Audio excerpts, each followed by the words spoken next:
এই যে বন্ধুরা, শুনছো? নতুন নতুন রোমান্টিক ভালোবাসার গল্প পেতে ও শুনতে চাইলে আমাদের আদরের ভালোবাসা চ্যানেলটি সাবস্ক্রাইব করে বেল বাটনটা অন করে দিও। লাইক কমেন্ট করতে মোটেও ভুলবে না কিন্তু। ধন্যবাদ সবাইকে।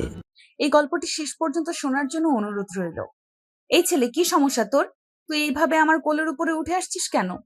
আপনি তো পুরো 2টা সিট নিয়ে বসে আছেন, আমি আবার কি করলাম? দেখ, একদম ফালতু কথা বলবি না। ফালতু কথা বলা আমার একদম ভালো লাগে না। দেখেছিস একটা সুন্দরী মেয়ে বসেছে, অমনি পাশে এসে বসে পড়লি। এক্সকিউজ মি ম্যাডাম, ঠিক করে কথা বলেন। আপনি নিজেকে প্রিন্সেস ডায়না মনে করেন নাকি? একদম চটকনা মেরে সবকটা দাঁত ফেলে দিব বলে দিলাম। আমি কি প্রিন্সেস ডায়নার থেকে কোনো অংশে কম নাকি?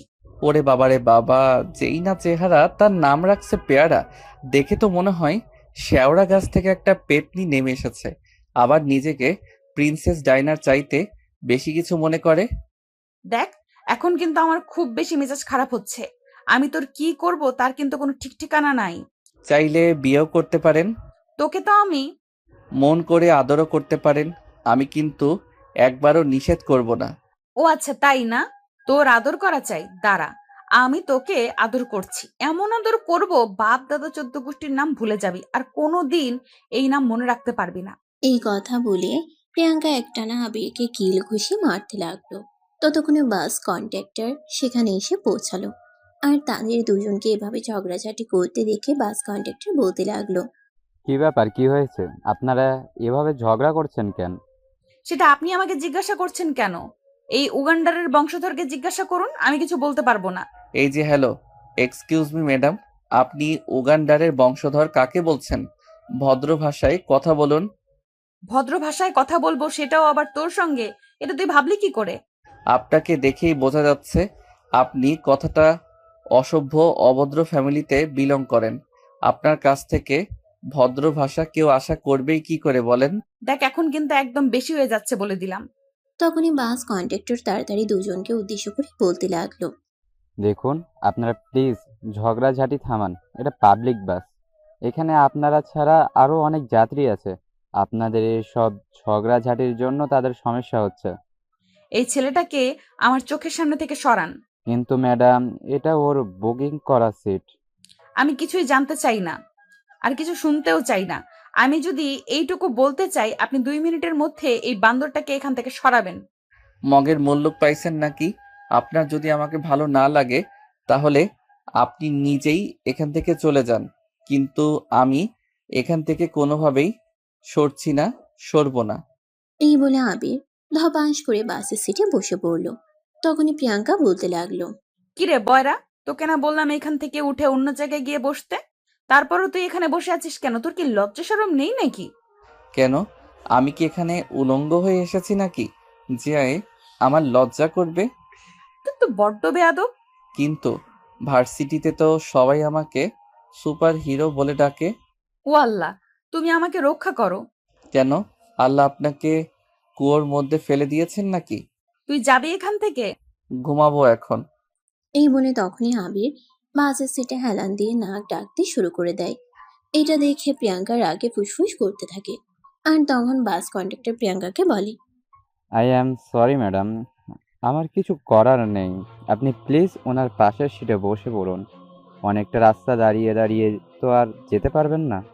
আমি কোনো কথা শুনতে চাই না। আপনি এই বদমাসটাকে অন্য কোথাও নিয়ে যান।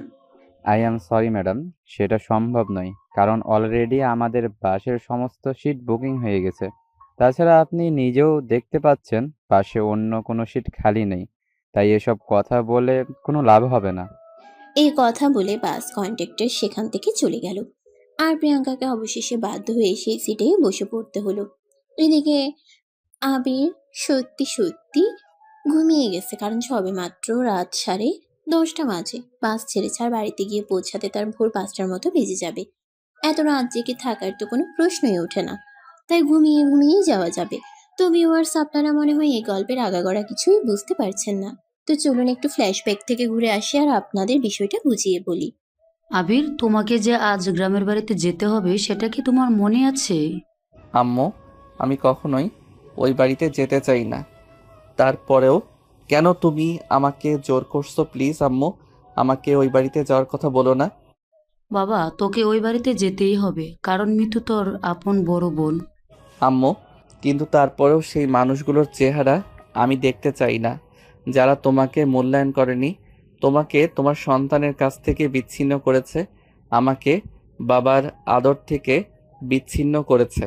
প্লিজ বাবা, এভাবে বলতে হয় না। কপালে যেটা লেখা আছে সেটা আজ না হোক কাল হবেই। যেভাবে হোক সেটা আমাদের সঙ্গেই হবেই। এতে আমাদের কোনো হাত নেই। তাই প্লিজ তুই বাড়িতে যা। আম্মু, বললাম তো তোকে বাড়িতে যেতেই হবে, আর এটা আমার আদেশ। কারণ আমার মেয়ের বিয়েতে আমি উপস্থিত থাকতে পারবো না, তাতে আমার যে কতটা কষ্ট লাগছে সেটা আল্লাহ ছাড়া আর কেউ জানে না। তাই আমি চাই মিতুর ভাই হিসাবে তুই তার পাশে থাক। আবির তখন তার আম্মুর কথায় রাজি হয়ে গেল আর বিকেলেই সবকিছু গুছিয়ে তৈরি হয়ে নিল। রাত 10টায় বাস, তাই সে রাত 9টার মধ্যেই মহাখালী বাস স্ট্যান্ডে চলে এলো। কারণ এখান থেকেই ছাড়বে তার গন্তব্যস্থলে বাস, আর তার গন্তব্যস্থল হলো সুদূর নেত্রকোনার দুর্গাপুর। আবিরের আম্মু তাকে বাস স্ট্যান্ড পর্যন্ত পৌঁছে দেয়, তারপর তিনি চলে যান। আর তারপর যাওয়া হলো তা তো আপনারা দেখতেই পেলেন। তো ভিউয়ার্স, চলুন কথা না বাড়িয়ে বর্তমানে ফিরে আসি। আবির প্রচন্ড ঘুমে আচ্ছন্ন। আর এদিকে আবিরের একটা বদ অভ্যাস হলো, ঘুমের মধ্যে সে কি করে না করে তার কোনো হুঁশ থাকে না। একা বিছানায় ঘুমানোর অভ্যাস, তাই হাত পা ছড়াছড়ি করলেও কেউ সেটা জানে না। আবির ঘুমের মধ্যে হঠাৎ করেই প্রিয়াঙ্কার নাকের ওপর নিজের হাতটা ফেলে দেয়। প্রিয়াঙ্কা চিৎকার দিয়ে ওঠে। ও মা গো, আমার নাকটা ভেঙে ফেললো। প্রিয়াঙ্কার চিৎকারে বাসের সমস্ত যাত্রী প্রিয়াঙ্কার দিকে তাকিয়ে তাকিয়ে। তখনই আবির প্রিয়াঙ্কার চিৎকার শুনে ঘুম থেকে জেগে ওঠে আর বলতে থাকে, কি সমস্যা আপনার? এভাবে শাকচুন্নির মতো চেঁচাচ্ছেন কেন? একদম থাপ্পড় দিয়ে সবকটা ফেলে দিব বলে দিলাম। একে তো আমার সঙ্গে ঝগড়া করেছিস, আর এখন ইচ্ছে করে আমার নাকটা ভেঙে ফেলেছিস। এই দেখ, নাক দিয়ে রক্ত বের হচ্ছে। আমি তোর নামে পুলিশ কেস করব। আবির তাকিয়ে দেখতে পেল সত্যি সত্যি প্রিয়াঙ্কার নাক দিয়ে রক্ত বের হচ্ছে। কিন্তু কি করে? আবির বলতে লাগলো, আপনার নাকে কেউ পাথর ছুঁড়ে মেরেছে নাকি? তোর হাতে যে শক্তি, এরপর কি আর কারোর পাথর ছুঁড়ে মারার প্রয়োজন পড়ে নাকি? মানে, আপনি কি বলছেন? আমি তো কিছুই বুঝতে পারছি না। দেখ, এত নাটক করিস না। এমনিতেই মেজাজ খারাপ হয়ে আছে। আমার নাকের উপর নিচের হাতটা ছুঁড়ে ফেলে আমার নাকটা ফাটিয়ে ফেলেছিস, আর এখন নাটক করছিস? ও আচ্ছা, তাহলে সরি। আসলে আমার ঘুমের মধ্যে হাত পা ছোড়াছুড়ি করার অভ্যাস আছে। হ্যাঁ, সেটা কর না, তোকে কে না করেছে। কিন্তু এইভাবে তুই আমার নাক ফাটিয়ে ফেলবি নাকি? আচ্ছা ঠিক আছে, সরি, আমি ঘুমালাম। এই বলে আবির ঘুমিয়ে পড়লো। আর এদিকে প্রিয়াঙ্কা সারা রাস্তায় জেগে রইল, কারণ আবার কখন জানি কি করে বসে তার কোনো ঠিক ঠিকানা নেই। ভোর 5টা বাজে বাস দুর্গাপুর বাস কাউন্টারে এসে থামলো। একে একে সবাই বাস থেকে নেমে গেল প্রিয়াঙ্কাকে নিতে। তার বাড়ি থেকে লোক এসেছে, তারা প্রিয়াঙ্কাকে নিয়ে চলে গেল। তারপর আবির নিজের হাতে থাকা কাগজের ঠিকানাটা বাস কাউন্টারের পাশে একজন চাওয়ালাকে দেয়। তারপর চাওয়ালা একটা রিক্সা ডেকে আবিরকে ওই ঠিকানা অনুযায়ী নিয়ে যেতে বলে। রিক্সাওয়ালা একটা বড় বাড়ির সামনে এসে রিক্সাটা থামালো। আবির রিক্সা থেকে নামলো আর নিজের লাগেজ নামিয়ে নিল। তারপর রিক্সাওয়ালাকে ভাড়া মিটিয়ে দিল। আস্তে আস্তে বাড়ির দিকে অগ্রসর হতে লাগলো। তার কেমন যেন একটা অন্যরকম অনুভূতি হচ্ছে। এ বাড়িতে এসে জীবনে প্রথমবার এসেছে, কাউকেই চেনে না, আর চিনবেই বা কি করে? জন্মের পর তো আর কখনোই এ বাড়িতে আসা হয়নি, কিংবা এ বাড়ির কারোর সঙ্গে তার দেখা হয়নি। শুধুমাত্র মায়ের কাছে এ বাড়ির সম্পর্কে গল্প শুনেছে। কিন্তু আজ একমাত্র বড় বোনের বিয়ে উপলক্ষে আসতে হয়েছে। দুর্ভাগ্যবশত আবির তার নিজের বড় বোনকেও চিনে না। আবির বাড়ির গেটের ভিতরে প্রবেশ করতে একটা ছোট পিচ্চি তার সামনে এসে দাঁড়ালো, আর তারপর বলতে লাগলো, হ্যালো, কে তুমি? এখানে কেন এসেছো? আমি আবির চৌধুরী, রায়হান চৌধুরীর ছেলে। এই দেখো, একদম মিথ্যে কথা বলবে না। তুমি আমার আব্বুর নাম কেন বলছো? রায়হান চৌধুরী তো আমার আব্বুর নাম, আর আমি আমার আব্বুর একমাত্র ছেলে। দেখো বাবু, আমি একদম মিথ্যা কথা বলছি না, যা সত্য তাই বলছি। আর এই বাড়িতে যে মেয়েটার বিয়ে হচ্ছে আমার বোন। আমার কথা বিশ্বাস না হলে তুমি বাড়ির ভিতরে গিয়ে জিজ্ঞাসা করো। তুমি আমাদের আপন নাম জানলে কি করে? তুমি কি কিডন্যাপার নাকি? আরে না, একদমই নয়। আমি যা বলছি সত্য কথা বলছি। আমার কথা জিজ্ঞাসা না হলে তুমি বাড়ির ভিতরে গিয়ে সবাইকে জিজ্ঞাসা করো আমার ব্যাপারে। আমি তো সবাইকে জিজ্ঞেস করেই নেব, কিন্তু তুমি এখানে অপেক্ষা করো, একদম বাড়ির ভিতরে প্রবেশ করার চেষ্টা করবে না। তোমাকে দেখে আমার সন্দেহ লাগছে। এই কথা বলে আকাশ বাড়ির ভিতরে চলে গেল। ছেলেটার বয়স খুব একটা নয়, এই তো 7-8 বছর হবে মনে হয়, কিন্তু অনেক পাকনা। তার সঙ্গে কথায় পেরে ওঠা অতটাও সহজ বলে মনে হয় না। তাই আবির সেখানেই দাঁড়িয়ে রইল আর অপেক্ষা করতে লাগলো। কখন যে ফিরে আসবে, প্রায় 5 মিনিট আগেই সেখানে দাঁড়িয়ে আছে। 5 মিনিট পর আকাশ একজন মধ্যবয়স্ক লোক নিয়ে গেটের কাছে চলে আসলো আর বলতে লাগলো, আব্বু দেখো না এই ছেলেটা কোথা থেকে এসেছে। ও বলছে তুমি নাকি ওর আব্বু হও। বাবা, কে তুমি? তোমাকে তো আমি চিনলাম না। আবির আগে থেকেই প্রস্তুত ছিল এরকম প্রশ্নের জন্য, তাই সে বিব্রত না হয়ে বলল, আমি আবির চৌধুরী, রায়হান চৌধুরী এবং ওনার স্ত্রী তাসলিমা চৌধুরীর ছেলে মিতু চৌধুরীর একমাত্র ভাই। কথাটা শুনেই ওই ভদ্রলোক দৌড়ে এসে আবিরকে জড়িয়ে ধরলো আর বলতে লাগলো, তুমি তাহলে আমার আবির। তুমি অনেক বড় হয়ে গেছো। এই বলে তিনি আমেরিকায় জড়িয়ে ধরে কান্না করতে লাগলেন। কিন্তু আবির একদম মূর্তির মতো দাঁড়িয়ে আছে। তার কাছে এসব কিছুই নাটকীয় মনে হচ্ছে, কারণ তার বাবা যদি তাকে ভালোবাসতো তাহলে কোনোদিনও তার মাকে মিথ্যা অপবাদ দিয়ে এ বাড়ি থেকে বের করে দিত না। কখনোই তাকে বাবার আদর থেকে বঞ্চিত হতে হতো না। কখনোই তার আম্মুকে স্বামী থাকতেও স্বামীর অভাব বোধ করতে হতো না। ততক্ষণে বাড়ির সবাই সেখানে ছুটে এসেছে, তার মধ্যে মিতুও রয়েছে। মিতু আবিরকে দেখে ছুটে চলে আসে আর আবিরকে জড়িয়ে ধরে। কান্না করতে করতে বলতে থাকে, ভাই আমার, কত বড় হয়ে গিয়েছিস। এর মধ্যে কি একটা বারও আমাদের কথা তোর মনে পড়েনি? মনে পড়বে কি করে? যে মানুষগুলো আমাকে মনে করে না, সেই মানুষগুলোর কথা মনে পড়ার কি কোনো কারণ আছে? আপু, তুমি কেমন মেয়ে? তুমি একবারও আম্মুর কাছে গেলে না এত বছরেও? আমি যদি জানতাম আমার আম্মুর ঠিকানা, তাহলে অবশ্যই আম্মুর কাছে যেতাম। আচ্ছা, বাড়িতে একা কেন এসেছিস? আম্মুকে পারলি না একটাবারের জন্য সঙ্গে করে নিয়ে আসতে? আম্মু কি তার মেয়েকে বিদায় দেবে না? আই এম সরি আপু, আমাকে ক্ষমা করে দিস। আমি নিজেই আম্মুকে এখানে নিয়ে আসিনি। আমি চাই না আমার আম্মু নিজের চোখে দেখুক তার সংসারটা অন্য কেউ দখল করে আছে। আমি চাইনি আমার আম্মুর সামনে অন্য কেউ আমার আব্বুকে আব্বু বলে ডাকুক। আমি নিজে তো আমার আব্বুকে আব্বু বলে ডাকার অধিকারটা পাইনি, কিন্তু আমার আম্মু এগুলো সহ্য করতে পারতো না। এই বলে আবিরও তার বোন মিতুকে জড়িয়ে ধরে কান্না করতে থাকে। এইদিকে তখন রায়হান চৌধুরী মিতু আর আবিরকে বলে, ভিতরে চলো, যা কথা বলার পরে বলা যাবে। সারা রাত জার্নি করে এসেছো, খাওয়া দাওয়া করো, বিশ্রাম করো। এই বলে সবাই মিলে আবিরকে নিয়ে বাড়ির ভেতরে চলে গেল। আকাশ আবিরকে নিয়ে নিজের রুমে চলে গেল আর বলতে লাগলো, আচ্ছা তুমি কি সত্যি আমার ভাইয়া হও? হয়তো আবার নাও হতে পারি। এরকম কেন বলো? তুমি তো আমার আব্বুকে আব্বু বলে, তাহলে তো তুমি আমার ভাই হও। আচ্ছা, আমরা এসব কথা পরে বলি, আমার টায়ার্ড লাগছে। এই বলে আবির কথাটা ঘুরিয়ে নিল।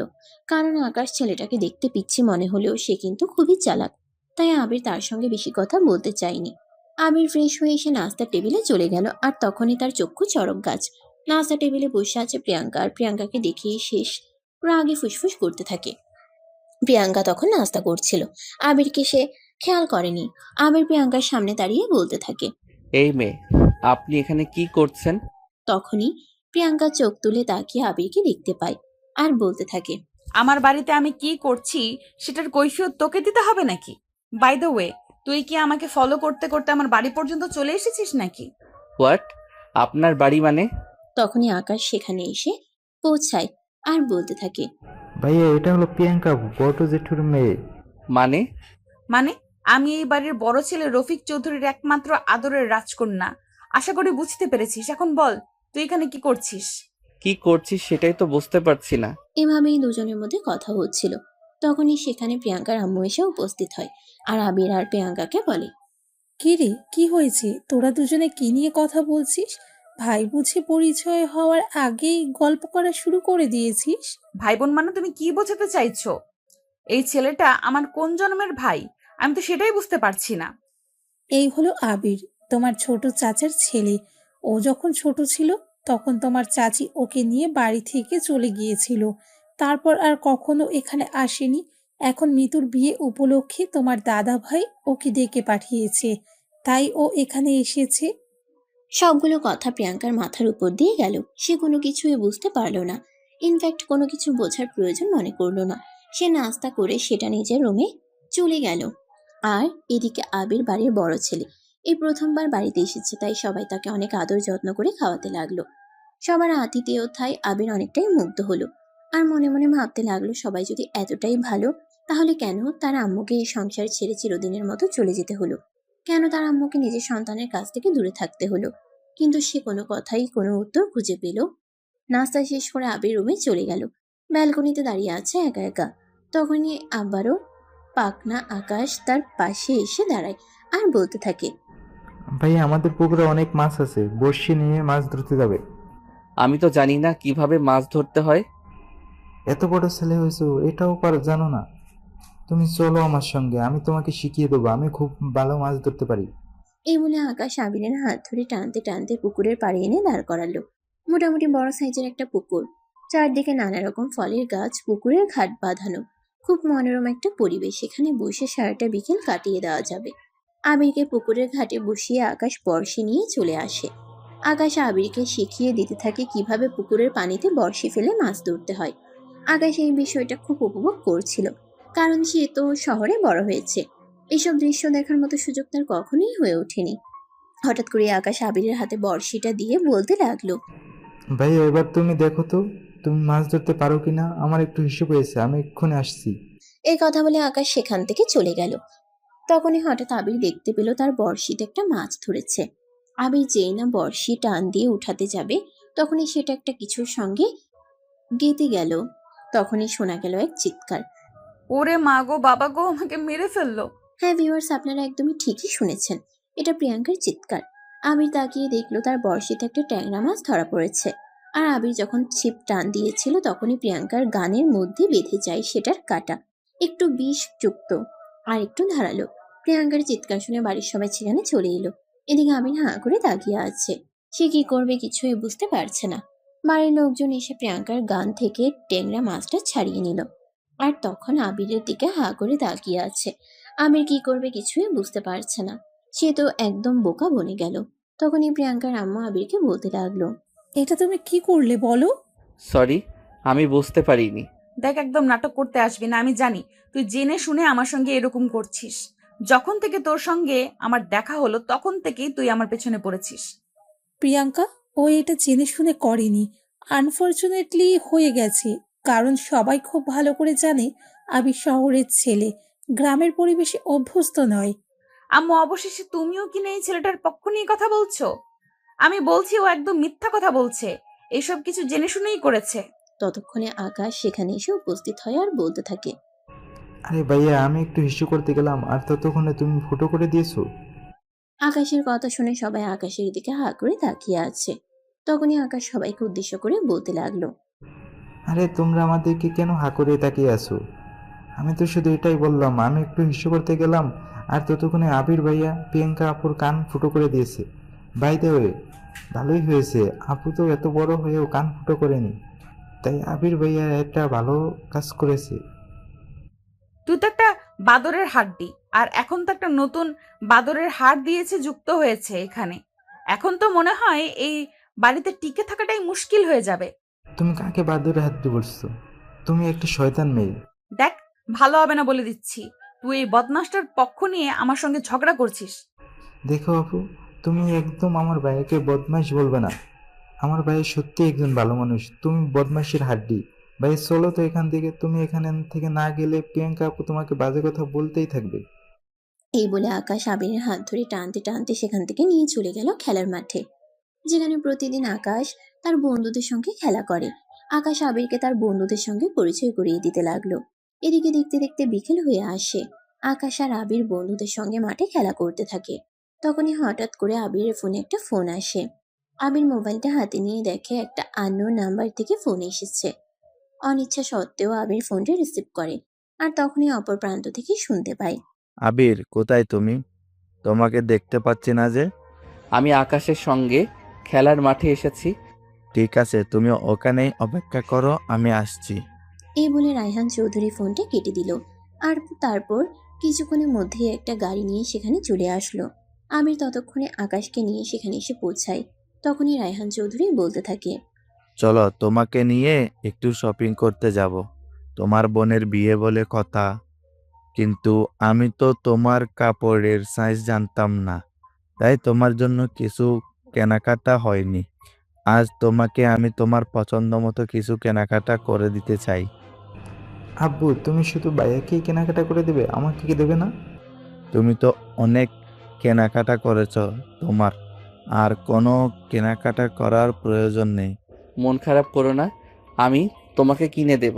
এই বলে আবির আকাশকে নিয়ে গাড়িতে উঠে বসলো। আর তারপর রায়হান চৌধুরী গাড়ি চালাতে লাগলো। একটা শপিং মলের সামনে সে গাড়িটা দাঁড় করায়। তারপর রায়হান চৌধুরী আর আকাশকে নিয়ে শপিং মলের ভিতরে ঢুকে গেল। সারা সন্ধ্যা ঘোরাঘুরি করে রায়হান চৌধুরী নিজের ছেলের জন্য এই প্রথমবার কেনাকাটা করলেন। ওনার আনন্দ যেন আর ধরে না। মেয়ের বিয়ে দিচ্ছেন বলে কথা। রায়হান চৌধুরী ওনার প্রথম স্ত্রীর সঙ্গে কোনো সম্পর্ক না রাখলেও মেয়েকে কখনোই অবহেলা করেননি। যদিও ছেলের প্রতি ওনার তেমন মায়া মহব্বত ছিল না। যদি থাকতো তাহলে এই দীর্ঘ সময়টা ছেলেকে ছাড়া পার করতে পারতেন না। একবার হলেও ছেলের সঙ্গে দেখা করতে যেতেন। যাই হোক ভিউয়ার্স, আমরা সেসব কথা না বলি, বর্তমানে কি হচ্ছে সেটাই দেখি। কেনাকাটা শেষ করে সন্ধ্যার পর রায়হান চৌধুরী আবির আর আকাশকে নিয়ে বাড়িতে চলে আসে। প্রিয়াঙ্কা তখন ড্রয়িং এ বসে টিভি দেখছে। অনেকগুলো shopping bag Raihan Chowdhury drawing রুমে সোফার উপরে রাখে। এগুলো দেখেই প্রিয়াঙ্কা বলতে থাকে, কি ব্যাপার ছোট আব্বু, তুমি এতগুলো শপিং কার জন্য করেছো? আমি তো শুনলাম বিয়ের সমস্ত কেনাকাটা শেষ হয়ে গিয়েছে। হ্যাঁ, বিয়ের সমস্ত কেনাকাটা শেষ হয়ে গেছে, কিন্তু আবিরের জন্য কোনো কেনাকাটা করা হয়নি। তাই আজ যখন আবির চলে আসলো, তাই আবিরকে নিয়ে তার পছন্দ মতো কিছু কেনাকাটা করে দিলাম। কথাটা প্রিয়াঙ্কার তেমন একটা পছন্দ হলো না। তাই মুহূর্তের মধ্যেই মুখটা কালো হয়ে গেল। কিন্তু রায়হান চৌধুরী সেদিকে কোনো পাত্তা দিলেন না। বাড়ির সবাইকে ডেকে নিয়ে এসে আবিরের জন্য করা শপিং গুলো দেখাতে লাগলো। সবাই এগুলো দেখে অনেক খুশি হলো। এদিকে মিতু বলতে লাগলো, আজ প্রথমবার আমার বাবার মনে এতটা আনন্দ দেখছি। বাবা আজ আবিরকে পেয়ে অনেক খুশি হয়েছে মনে হচ্ছে। কিন্তু আদৌ কি সেটা মন থেকে, নাকি লোক দেখানো? কথাটা শুনে মুহূর্তের মধ্যে রায়হান চৌধুরীর মুখটা ফ্যাকাশে হয়ে গেল। হ্যাঁ, সত্যিই তো, ছেলের জন্য আজ এত ভালোবাসা কোথা থেকে উতলে পড়ছে, সেটা বিগত 19 বছরে হয়নি। বিগত 19 বছরে তিনি একবার ছেলের সঙ্গে দেখা করারও প্রয়োজন মনে করেননি। মিতু বুঝতে পারে তার কথাই হয়তো তার বাবা কিছুটা কষ্ট পেয়েছে, তাই মিতু বলে, আব্বু, তুমি কি আমার কথায় মন খারাপ করেছো? দেখো, আমি তো চলেই যাব। হয়তো 6 মাসে, বছরে একবার তোমাদের সঙ্গে দেখা করতে আসবো। তাই আমার সঙ্গে রাগ করে থেকো না। তখনই রায়হান চৌধুরী একটু মুচকি হাসার চেষ্টা করে বলতে থাকেন, আরে না মা, এসব তুই কি বলছিস? আমি কেন মন খারাপ করব? আজ আমার বড় মেয়ের বিয়ে দিচ্ছি, সেখানে আমার পরিবারের সবাই উপস্থিত আছে। সত্যি আমার চাইতে খুশি আর কেউ নেই। আমার আম্মু এখানে থাকলে হয়তো তিনিও অনেক খুশি হতেন। আমি তো বলেছিলাম তোমার আম্মুকে আসতে। কিন্তু তিনি কোন পরিচয়ে এখানে আসবেন বল? তখনই আবির কথাটা ঘুরিয়ে নিয়ে বলতে থাকে, প্লিজ আপু, আমি চাই না ওই কথাটা নিয়ে এখানে আর কোনো কথা হোক। আম্মু এখানে আসেনি তো কি হয়েছে? আমি তো এসেছি। তুমি বিয়ের পর আমাদের বাসায় গিয়ে উঠবে যদি তুমি চাও তো, কিন্তু তোমাকে কোনো জোর করব না। আমি কখনোই বলবো না তুমি আম্মুর কাছে যাও। এই বলে আবির সেখান থেকে চলে যায়। রায়হান চৌধুরী গম বের করে বসে থাকেন। এদিকে মৃত্যু আর কোনো কথা না বলে নিজের রুমে চলে যায়। তার মন খুব খারাপ লাগছে, যদিও আজকের দিনটা তার কাছে খুবই স্পেশাল। কিন্তু একটা মেয়ের কাছে তার মা না থাকলে পৃথিবীর সব সুখী তার কাছে ক্ষুণ্ণ মনে হয়। তাই মৃত্যুরও খুবই মন খারাপ।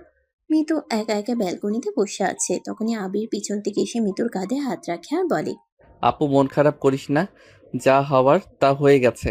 আজ শুধু তোর জন্য আমি এখানে এসেছি, তা না হলে আসতাম না। জানিস ভাই, আমি আম্মুকে অনেক মিস করি, কিন্তু মুখ ফুটে কখনো কারো কাছে কিছু বলতে পারিনি। আমার সব সময় মনে হতো আমার আম্মু কি এমন করেছে, কেন আমাকে এইভাবে ছেড়ে চলে গেল? আমি কি আমার আম্মুর সঙ্গে থাকার যোগ্য নই? দেখ, অতীতে কি হয়েছে সেগুলো আমি এবং আমরা কেউই মনে করতে চাই না। সবকিছু ভুলে যা আপু, এটাই আমাদের জন্য ভালো। তোর বিয়ে হয়ে যাচ্ছে, তুই স্বাধীন, যেখানে ইচ্ছা সেখানে যেতে পারবি। আচ্ছা ভাই, তুই এটা বল, আব্বুর উপর তোর কোনো অভিমান নেই? জানি না, তবে কেন জানি এই মানুষটার প্রতি আমার ভালোবাসা কখনোই কাজ করে না। আপু বাদ দে এসব কথা। কাল বাদে পরশু তোর বিয়ে, কালকে তোর হলুদ। এখন এসব কথা মনে করে কষ্ট পাস না। আম্মুর সঙ্গে কথা বলবি, আমি ফোন দেব। হ্যাঁ রে, আমার অনেক মন চাই আম্মুর সঙ্গে ফোন দিয়ে কথা বলতে, কিন্তু আমি কখনোই এটা কাউকে বলার সাহস পাইনি। কারণ এই বাড়িতে আম্মুর নাম নেওয়া অপরাধ। সৎ মায়ের সংসারে বড় হয়েছি। যদিও আব্বু আমাকে ভালোবাসে, আর বড় জেঠিমা, বড় জেঠু আর দাদু আমাকে অনেক ভালোবাসে। ঠিক আছে, তুই মন খারাপ করিস না। আমি এক্ষুনি আম্মুর সঙ্গে তোকে কথা বলিয়ে দিচ্ছি, কিন্তু একদম কান্নাকাটি করবি না, প্রমিস কর আগে। আচ্ছা ঠিক আছে, এই যে আমি তোকে ছুঁয়ে প্রমিস করলাম আমি একদম কান্নাকাটি করব না। কিন্তু আমাকে একটু ফোন দে, আমি আম্মুর সঙ্গে একটু কথা বলতে চাই। আবির তখন ফোনটা বের করে তার আম্মুর নাম্বারটা ডায়াল করলো। 2-3 বার রিং হতেই তার আম্মু তার ফোনটা রিসিভ করলো আর তারপরেই বলতে লাগলো, তুই তো দেখছি আমাকে ভুলেই গেছিস, এতক্ষণে ফোন দিলি? আম্মু এখানে আসার পর একটু ব্যস্ত হয়ে পড়েছিলাম, তাই তোমাকে ফোন দেওয়ার সময় পাইনি। আমিও তো সেটাই ভাবছি, আমার এতদিনের সাধনা সব বৃথা গেল। একদিনের মধ্যে তুই আমাকে ভুলে গেলি। দেখো আম্মু, একদম বাজে কথা বলবে না। আমি কখনোই তোমাকে ভুলে যাইনি, আর কখনো তোমাকে ভুলে যেতে চাইও না। তুমি আমার আম্মু, তুমি আমার পৃথিবীতে। যদি আমি কোনো মানুষকে জীবনের সবচাইতে বেশি মূল্য দিয়ে থাকি, যদি কোনো মানুষকে আমি জীবনের চাইতে অনেক বেশি ভালোবেসে থাকি, সেটা হলে তুমি। তোমার পরে পৃথিবীর বাকি সব কিছু। হয়েছে হয়েছে, আর পাম দিতে হবে না। এখন বল, আমার মেয়েটা কেমন আছে রে? আলহামদুলিল্লাহ, ভালো আছে। আমি তো তোমার মেয়ের সঙ্গে তোমাকে কথা বলিয়ে দেওয়ার জন্যই ফোন দিলাম। এই নাও, আপুর সঙ্গে কথা বলো। এই বলে আবির ফোনটা মিতুর হাতে তুলে দিল। মিতু কাঁপা কাঁপা হাতে ফোনটা নিল। এই প্রথমবার সে মায়ের সঙ্গে কথা বলবে, তাও আবার দীর্ঘ 19 বছর পর। আবিরের আম্মু যখন মিতুকে রেখে আবিরকে নিয়ে চলে গেছে না, তখন মিতুর বয়স ছিল মাত্র 2 বছর। আর আবির তখন তার মায়ের পেটে ছিল। মিতু ফোনটা হাতে দিয়ে কাঁপা কাঁপা কণ্ঠে বলল, আসসালামু আলাইকুম। ওয়ালাইকুম সালাম, কেমন আছিস মা? আলহামদুলিল্লাহ, আল্লাহর রহমতে ভালোই আছি। তুমি কেমন আছো আম্মু? এই তো আলহামদুলিল্লাহ, ভালোই আছি। মারে, তোর এই অবাগা মায়ের কথা কি তোর একবারও মনে পড়ে না? এই বলেই কেঁদে দিল আবিরের আম্মু। তখনই মিতু কান্না করতে করতে বলতে থাকে, আম্মু, পৃথিবীতে কি এমন কোনো ওষুধ আছে যেটা সন্তানকে তার মায়ের কথা ভুলিয়ে রাখতে পারে? এই বলে মা মেয়ে দুজনেই কান্না করতে থাকে। তখনই আবির মিতুর হাত থেকে ফোনটা নিয়ে বলতে থাকে, তোমাদের দুজনকে আগেই বলেছিলাম, কান্নাকাটি একদম চলবে না। কাল আপুর গায়ে হলুদ, আর পরশুদিন বিয়ে। এখন কি কান্নাকাটি করার সময়? কত খুশির একটা সময়, আর এখন তোমরা কান্না করছো। আমি তোমাদেরকে কথা বলতেই দেব না। এই বলে আবির ফোনটা কেটে দিল। আর তারপর মিতুর মাথায় হাত বুলিয়ে দিতে দিতে বলল। প্লিজ আপু, কান্না করিস না। তখনই প্রিয়াঙ্কা এসে সেখানে উপস্থিত হয়। মিতুকে এভাবে কান্না করতে দেখে বলতে থাকে, কি ব্যাপার মিতু আপু, কি হয়েছে তোমার? প্রিয়াঙ্কার পাপা যদিও আবিরের বাবার চাইতে বয়সে বড়, কিন্তু প্রিয়াঙ্কা মিতুর 6 মাসের ছোট। মিতু প্রিয়াঙ্কার প্রশ্নের জবাবে বলে, কই, না তো, কিছু হয়নি। এমনিতেই মন খারাপ লাগছে, তোদের ছেড়ে চলে যাব তাই। যাবে আর কোথায়? তোমার তো পাশের জেলায় বিয়ে হচ্ছে, মাঝে মধ্যে চলে আসবে এখানে। আমরা আবার আগের মতো সময় কাটাবো, সবাই মিলে অনেক আনন্দ উল্লাস করব। হ্যাঁ আপু, আমিও সেটাই বলছি। প্লিজ তুই কান্না করিস না, আর মন খারাপ করিস না। বাই দ্য ওয়ে, দুলাভাইয়ের সঙ্গে তো এখনো কথা হলো না। একবার দুলাভাইয়ের ফোন নাম্বারটা দে, আমি ফোন দিয়ে কথা বলি। এই বলে আবির প্রসঙ্গটা পাল্টে নিল। মিতু তার মোবাইল ফোনটা বের করে তার হবু হাজবেন্ডের নাম্বারটা আবিরকে দিয়ে দিল।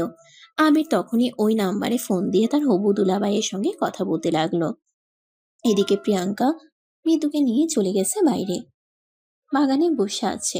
প্রিয়াঙ্কা আর মিতুর সম্পর্কটা বেশ ভালোই, বনে বনে যেরকম সম্পর্ক হয় আর কি। দুজন মিলে গল্প করছে। এদিকে রাত 11টার মতো বেজে যায়। তখনই প্রিয়াঙ্কার আম্মু সবাইকে খাবার টেবিলে ডেকে নেয়। খাওয়া দাওয়া শেষ হলে সবাই নিজেদের রুমে গিয়ে ঘুমিয়ে পড়ে। আকাশ আর আবিরকে এক রুমে ঘুমাতে দেওয়া হয়েছে। আবির আর আকাশ দুজনেই একা একা ঘুমাতে অভ্যস্ত নেই। এই প্রথমবার দুজন একসঙ্গে একই বিছানায় ঘুমাচ্ছে। তাদের সঙ্গে কি হতে চলেছে সেটাই তো বোঝা মুশকিল। আবির লুঙ্গি পরে ঘুমিয়েছে, যদিও সে যখন একা ঘুমায় তখন দরজা লাগিয়ে ঘুমায়, কিন্তু আজ আকাশের সঙ্গে ঘুমিয়েছে। কি হবে সেটাই দেখার বিষয়। এদিকে আকাশ রুমের দরজা লাগায় না, কারণ তার রুমের দরজা লাগালে একটু ভয় ভয় লাগে। সকালবেলা ঘুম ভাঙতেই আবির দেখতে পেল তার লুঙ্গি তার শরীরে নেই, সেটা আকাশ শরীরে পেঁচিয়ে ঘুমাচ্ছে। তখনই আবির আকাশকে ডাকতে থাকে। এই আকাশ, আকাশ, তুই এটা কি করলি? তুই তো আমার মান ইজ্জত সব শেষ করে দিলি। আবিরের ডাক শুনে আকাশ কিছুটা বিরক্তি নিয়ে বলতে থাকে। আরে ভাইয়া, এই সাত সকালবেলা তুমি কি শুরু করছো? আমার ঘুম ভাঙিয়ে দিলে কেন? আমি তো ঘুমাচ্ছিলাম। আরে ভাই, তোকে ঘুমাতে কে নিষেধ করেছে? তুই আমার লুঙ্গিটা তো দে। তখনই ঘুম ঘুম চোখে আকাশ আবিরকে বলতে থাকে। আমি তোমাকে লুঙ্গি কোথা থেকে দেবো? আমি তো হাফ প্যান্ট পরে ঘুমিয়েছি, আমি কি লুঙ্গি পরি নাকি? আরে ভাই, তুই আমার লুঙ্গি গায়ে দিয়ে শুয়ে আছিস? তখনই আকাশ চোখ মেলে তাকিয়ে দেখলো সত্যি সত্যি সে আবিরের লুঙ্গি পরে শুয়ে আছে। এটা দেখে আকাশ তো হাসতে হাসতে শেষ। তখনই আকাশ হাসতে হাসতে বলতে লাগলো। আরে ভাইয়া, তুমিও না মজার মানুষ, তুমি তোমার লুঙ্গি আমাকে দিয়ে নিজেই উলঙ্গ হয়ে শুয়ে আছো। কথাটা শুনে আবির একটু রাগী মুড নিয়ে বলতে লাগলো। আরে আমি কি ইচ্ছে করে এভাবে শুয়ে আছি নাকি? প্রথমত, আমি লুঙ্গি পরে ঘুমাতে পারি না। আর দ্বিতীয়ত, তুই আমার শরীর থেকে ওটা খুলে নিয়েছিস। এখন তাড়াতাড়ি ওটা দে। রুমের মধ্যে কেউ চলে আসার আগে নিজের মান ইজ্জত রক্ষা করি। এই কথা বলে আকাশ আবিরের শরীর থেকে লুঙ্গিটা নিয়ে নিল, আর তারপর সেটা নিজের শরীরে পেঁচিয়ে নিল কোনো রকমে। তারপর আবার শুয়ে ঘুমিয়ে পড়লো। সে ঘুম ভাঙলো সকাল 8টার দিকে প্রিয়াঙ্কার আম্মু ডাকে। প্রিয়াঙ্কার আম্মু সবাইকে ঘুম থেকে উঠে নাস্তা খাওয়ার জন্য ডাকতে লাগলো। আবির আর আকাশ দুজনেই ঘুম থেকে উঠে ব্রাশ করে গোসল করার জন্য চলে গেল। আকাশ পুকুরে চলে গেল গোসল করার জন্য, কিন্তু আবির কখনোই পুকুরে গোসল করেনি, তাই পুকুরে কিভাবে গোসল করতে হয় এটা সে জানে না। তাই সে আকাশকে বলতে লাগে। ভাই, তোদের বাড়িতে কোনো ওয়াশরুম নেই? আছে তো, দোতলার কোণারে। কেন, তুমি ওয়াশরুমে গিয়ে কি করবে? আমরা তো সবাই এখানেই গোসল করি। ভাই, আমি এখানে গোসল করতে পারবো না, কারণ আমার ছোটবেলা থেকেই ওয়াশরুমে গোসল করার অভ্যেস। ঠিক আছে, তাহলে তুমি বাড়ির ভেতরে চলে যাও, দোতলার কোণারে গিয়ে দেখো ওয়াশরুম আছে, সেখানে তুমি গোসল করে নাও। আবির তখন আর কোনো কথা না বলে পুকুর পাড় থেকে বাসার ভিতরে চলে আসলো, আর করোনারে ওয়াশরুমে চলে গেল। ওয়াশরুমের দরজা খোলাই ছিল, তাই আবির কোনো রকম না করেই ওয়াশরুমের দরজাটা খুলে দিল। কিন্তু তারপর যেটা দেখলো সেটার জন্য আবির একদমই প্রস্তুত ছিল না। দরজা খুলে দেখতে পেল প্রিয়াঙ্কা কাপড় চোপড় খুলে রেখে শাওয়ারে নিচ্ছে। তখনই আবিরের চিৎকার। আ আবিরের চিৎকার শুনে পেছন দিকে ফিরে তাকায় প্রিয়াঙ্কা, আর আবিরকে দেখে সেও এক চিৎকার। আহা! আবির চিৎকার দেখে আবির চিৎকার দিয়ে পিছন ফিরে তাকায়, আর প্রিয়াঙ্কাও সঙ্গে সঙ্গেই ওয়াশরুমে চিটকানিটা লাগিয়ে দিল। আবিরের চিৎকার শুনে সেখানে প্রিয়াঙ্কার আম্মু সহ বাড়ির সবাই চলে আসে। প্রিয়াঙ্কার আম্মু আবিরকে জিজ্ঞাসা করে। কি ব্যাপার আবির, কি হয়েছে? এখানে চিৎকারের আওয়াজ শুনলাম মনে হলো। তেমন কিছু না। তোমার মেয়ে ওয়াশরুমের দরজা খোলা রেখে শাওয়ার দিচ্ছিল, আর তখনই আমি এসে দরজাটা খুলে ফেলেছিলাম। হায় আল্লাহ, এটা তুই কি করলি? তাও আবার বলছিস তেমন কিছুই হয়নি। তো কি বলবো? তোমার মেয়ে ওয়াশরুমের দরজা খোলা রেখে শাওয়ার নিচ্ছিল, এখানে আমার কি দোষ? ও আচ্ছা ঠিক আছে, তাহলে চল। আমি ফ্রেশ হব তো। আচ্ছা ঠিক আছে, তাহলে ফ্রেশ হয়ে চলে আসিস। এই বলে প্রিয়াঙ্কার আম্মু সেখান থেকে চলে গেল। এদিকে প্রায় 10 মিনিট পর প্রিয়াঙ্কা ফ্রেশ হয়ে ওয়াশরুম থেকে বের হয়। তখনই দেখতে পায় আবির তখনও সেখানে দাঁড়িয়ে আছে। প্রিয়াঙ্কা রেগে অগ্নিমূর্তি হয়ে বলতে থাকে। এই তুই মানুষ নাকি অন্য কিছু? একটা মেয়ে ওয়াশরুমে ফ্রেশ হচ্ছে আর সেখানে কোনো রকম নক করা ছাড়াই ঢুকে গেলি? এখানে আমার কি দোষ, আমি তো সেটাই বুঝতে পারছি না। আপনি যদি দরজার না আটকে উলঙ্গ হয়ে নাচানাচি করতে পারেন, সেখানে আমি ঢুকে গেলেই দোষ? কারণ এটা এই বাড়ির মেয়েদের জন্য। এই বাড়ির মেয়েরাই এই ওয়াশরুমটা ব্যবহার করে, আর ছেলেরা সবাই পুকুরে গিয়ে গোসল করে, তাই। তো তুই এখানে কি করছিলি? ওয়াশরুমে অন্য সবাই যেটা করতে আসে, আমিও সেটাই করতে এসেছিলাম। কিন্তু আমার তো মনে হয় তুই অন্য কোনো উদ্দেশ্য নিয়ে এখানে এসেছিস। তোকে দেখেই আমার সন্দেহ লেগেছে। আমার মনে হয় তোর চরিত্রের সমস্যা আছে, ঠিক তোর মায়ের মতো। মানে আপনি কি বলতে চাইছেন? আমি তো কিছুই বুঝতে পারছি না। ওরে বাবা, তুই কি ছোট বাচ্চা নাকি যে তোকে সব বুঝিয়ে বলতে হবে? তুই খুব ভালো করেই জানিস তোর আব্বুকে কেন এই বাড়ি থেকে বের করে দেওয়া হয়েছিল। তারপরও নাটক করছিস কেন? দেখুন, আপনি আমার চাইতে বয়সে যতটা বড়ই হন না কেন, আমার আম্মুকে নিয়ে একদম বাজে কথা বলবেন না। আমার আম্মুকে নিয়ে কেউ বাজে কথা বললে সেটা আমি একদমই সহ্য করতে পারবো না। কারণ সবাই যত কিছুই বলুক না কেন, আমি জানি আমার আম্মু কখনো কোনো খারাপ কাজ করতেই পারে না। আমার আম্মু পৃথিবীর সবচাইতে বেস্ট আম্মু। হ্যাঁ সেটাই, কারণ দইওয়ালা কখনো বলবে না তার দই টক, মিষ্টিওয়ালা কখনো বলবে না তার মিষ্টি পচা। ঠিক তেমনি একজন ফল বিক্রেতাও বলবে না যে তার ফলটা পরিপক্ক নয়। মানে আপনি কি বলতে চাইছেন? আমি কি বলতে চাইছি আশা করি তুই সেটা বুঝে গেছিস, তাই আর কিছু বলার প্রয়োজন মনে করছি না। এই বলে প্রিয়াঙ্কা সেখান থেকে চলে গেল। আবির তখন আর কোনো কথা না বাড়িয়ে ওয়াশরুমে ঢুকে গেল। ফ্রেশ হয়ে এসে রেডি হয়ে খাবার টেবিলে চলে গেল। খাওয়া দাওয়া শেষ হতেই রায়হান চৌধুরী সবাইকে বলল, দেখো, আমি সবাইকে উদ্দেশ্য করে বলছি, আজ আমার বড় মেয়ের গায়ে হলুদ। আমি চাই সবাই আজকের দিনটা খুব আনন্দের সহিত কাটাও। আমি চাই না কারো মন ক্ষুণ্ণ হোক। আমার মেয়েটা এই বাড়িতে এতদিন যেভাবেই কাট- কাটাক না কেন, এখন যেন সে হাসি মুখে এই বাড়ি থেকে বিদায় নিতে পারে, এটাই সবার কাছে আমার প্রত্যাশা। তখনই প্রিয়াঙ্কার আম্মু বলে, রায়হান, তুমি কোনো চিন্তা করো না। মিতু তোমার একার মেয়ে নয়। আমিও কিন্তু মিতুকে ছোটবেলা থেকে অনেক আবদার স্নেহ দিয়েই বড় করেছি। তাই আমিও চাই মিতু হাসি খুশি মনে এই বাড়ি থেকে বিদায় নিক। এদিকে ততক্ষণে সারা বাড়ি অনেক সুন্দর করে ফুল দিয়ে ডেকোরেশন করা হয়ে গেছে। গায়ে হলুদের জন্য স্টেজ তৈরি করা হয়েছে। বাড়িতে মেহমান আসতে শুরু করেছে। কিছুক্ষণের মধ্যেই গায়ে হলুদের অনুষ্ঠান শুরু হবে। তাই পার্লার থেকে মেয়েরা এসেছে মিতুকে সাজানোর জন্য। তখনই প্রিয়াঙ্কা সেখানে চলে আসে আর বলে, এখানে পার্লারের মেয়েদের কোনো প্রয়োজন নেই, মিতু আপুকে আমি সাজাবো। এই কথা শুনে পার্লারের মেয়েরা চলে গেল। তারপর প্রিয়াঙ্কা নিজের হাতে নিজেকে অনেক সুন্দর করে সাজালো। তখনই আবির সেখানে এসে উপস্থিত হয় আর মিতুকে দেখে বলতে থাকে, মাশাল্লাহ, আপু তোকে অনেক সুন্দর লাগছে। দেখতে হবে না সাজিয়েছে কে? এখানে যেই সজাগ না কেন তার কোনো ক্রেডিট নেই, কারণ আমার আপু মাশাল্লাহ দেখতে এমনিতে অনেক সুন্দর, তাকে সাজলেও সুন্দর লাগে আর না সাজলেও সুন্দর লাগে। কথাটা আবির প্রিয়াঙ্কাকে খোঁচা মেরে বলেছে। সেটা প্রিয়াঙ্কা খুব ভালোভাবেই বুঝতে পেরেছে। তাই প্রিয়াঙ্কা মুখটাকে ভেঙচি মেরে বলে, কাঙাল কি আর কি প্রণতার স্বাদ জানে। আবির প্রিয়াঙ্কার এই কথাটা শুনে প্রিয়াঙ্কাকে কোনো জবাব দেয় না, কারণ আজ তার বোনের বিয়ে। তাই সে চায় না এখানে কোনো ঝামেলা হোক। এদিকে তখনই মিতু আবিরকে বলে, ভাই, একবার আম্মুকে কল দিবি? আম্মুর সঙ্গে একটু কথা বলবো। আম্মুকে কল দিলেই তো কালকের মতো কান্নাকাটি শুরু করে দেবে, যেটা আমি একদমই পছন্দ করি না। তোমার জীবনের অনেক সুন্দর একটা সময় শুরু হতে চলেছে, আমি চাই না এই সময় তুমি কান্নাকাটি করো। প্রমিস ভাই, আজ একদম কান্নাকাটি করব না। শুধু আম্মুকে একটু দু চোখ ভরে দেখবো। কত বছর হয়ে গেল আম্মুকে দেখি না। আবির তখন তার আম্মুকে ভিডিও কল দিলে আর তারপর মিতু তার আম্মুর সঙ্গে বেশ কিছুক্ষণ কথা বলল। এদিকে গায়ে হলুদের সময় হয়ে গেছে। ছেলের বাড়ি থেকে গায়ে হলুদের তত্ত্ব নিয়ে চলে এসেছে। তাই মিতু কথা বলা শেষ করে প্রিয়াঙ্কা আর আবিরকে নিয়ে গায়ে হলুদের স্টেজে চলে এসেছে। মিতুকে নিয়ে প্রিয়াঙ্কা গায়ে হলুদের স্টেজে বসলো। প্রিয়াঙ্কা মিতুর পাশেই বসেছে, অন্য পাশে আবির। মিতুর আবদার, তাকে প্রথম হলুদ তার আম্মুর হয়ে তার ছোট ভাই দিবে। তাই আবির হলুদ নিয়ে মিতুর কপালে লাগাতে যাবে, তখনই সেটা প্রিয়াঙ্কার হাতের উপর পড়ে গেল। তাই প্রিয়াঙ্কা বলতে লাগলো, এটা কি হলো? দেখতেই পাচ্ছেন কি হয়েছে, তাহলে আবার জিজ্ঞাসা করছেন কেন? তুই আমার শরীরে হলুদ ফেলে দিয়েছিস কেন? আমি কি ইচ্ছে করে ফেলে দিয়েছি নাকি? আমার হাত থেকে পড়ে গেছে, তো আমি কি করব? প্লিজ, তোরা দুজন ঝগড়াটা থামা। আপু, আমি কি এই মেয়েটার সঙ্গে ইচ্ছে করে ঝগড়া করছি নাকি?